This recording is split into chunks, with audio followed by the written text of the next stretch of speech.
So those are things that if you play very deeply in the confines of the game, you won't uh,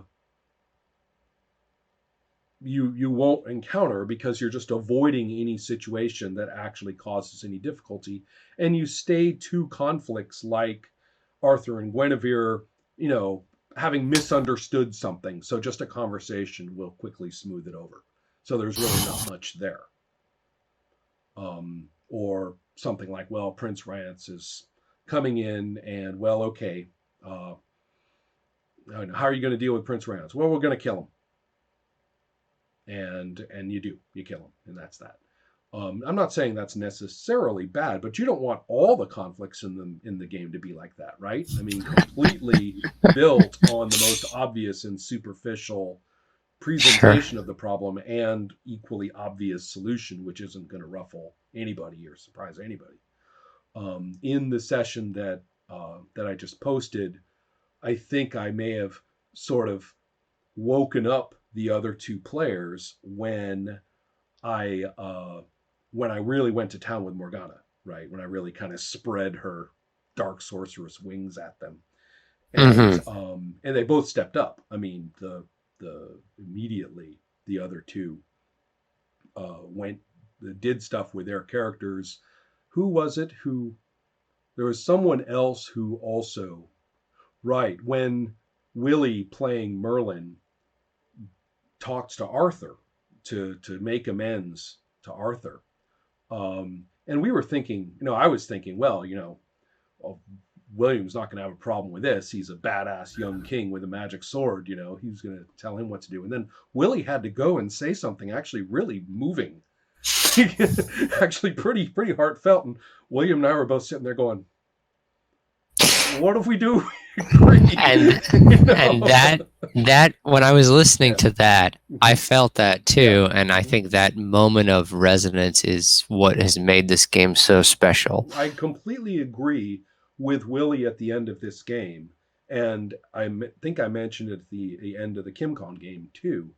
That at the end, people were like, "We want this to work really badly.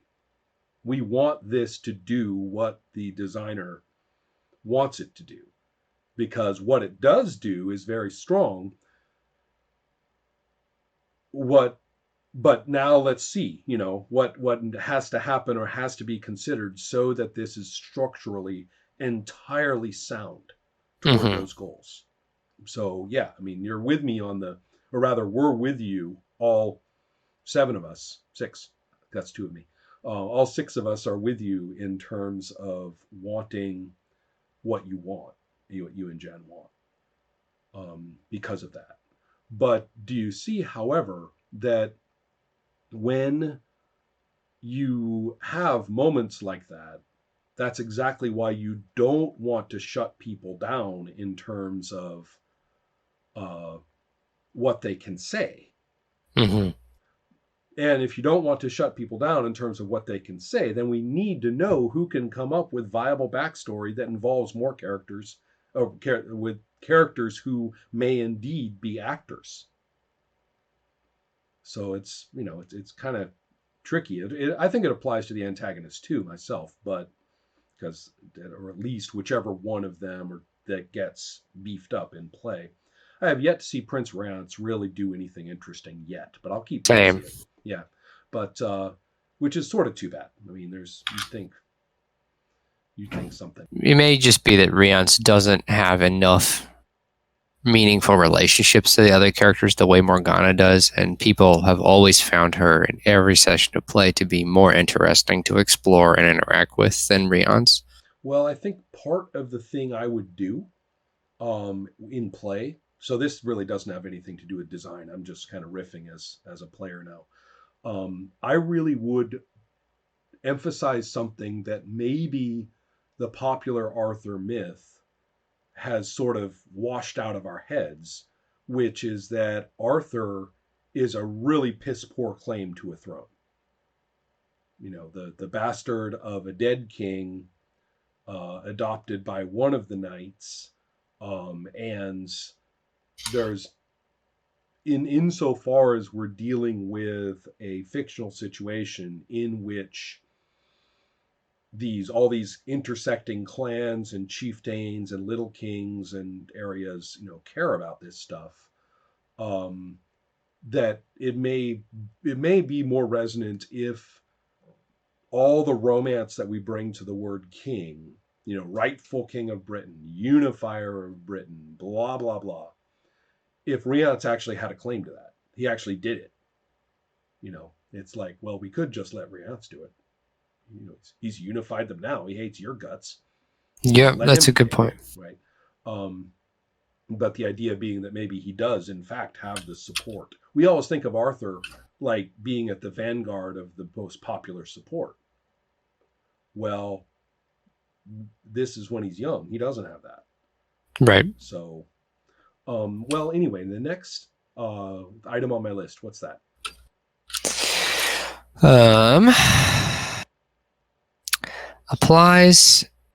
Well, these bullet points I don't understand. So it just says applies in miniature during narrated outcomes regarding the other player's character. Right. That's what I mentioned a little bit ago, where Yeah. where we're just talking about, well, when you're narrating an outcome, you're necessarily incorporating, a relevant other character who may be an actor character.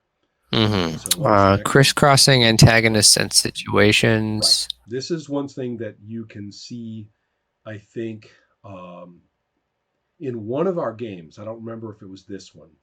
Um, it might have been, where there was an approach to solve one problem. Oh, that's right. It was in this one. Oh, it was the approach to solve the problem of Riance, um, by contacting, um, Morgana. Mm-hmm. And so, therefore, you are. Now, I'm not saying that's bad. I am saying that it's non-standard. It's non-canalized, right? If you're going to deal with Prince Riance, then you're going to directly interact with somebody. You're going to deal with that problem. What's your approach to that problem? Very literally, right? Either I go and how am I going to address dealing with Riance? Am I going to try and appeal to him? I'm going to try and soften his heart. Am I going to try to kill him? I can't make amends with him because his heart is hardened. So basically, it's soften his heart or kill him. That's if the opposition says, I'm Prince Riance. No, you're going to try and deal with Prince Riance. Fine. He shows up he shows up while you're doing something. I don't know. He shows up with an army, right? And you're like, fine. I'm going to try and either soften his heart or I'm going to try and kill him. I'll choose one. I choose one, and then you play it out. That's easy. Problem, opposition, goal, opposition, action, you know, prices about that, Mm-hmm. challenges about that, just real straightforward. Whereas what we see here is that Guinevere goes to Morgana to solve the problem of Prince Riance. And since, um, if I'm trying to remember how that played out, but anyway, the whole issue ended up being kind of crisscrossed across these more obvious vectors of interaction. And that's again not bad, but it's something you should recognize as available in the structure of play, and to think about how do you teach the rules so that that availability can be accessed by people if you want to have it. Because if you don't have it, then everybody's just operating on tracks.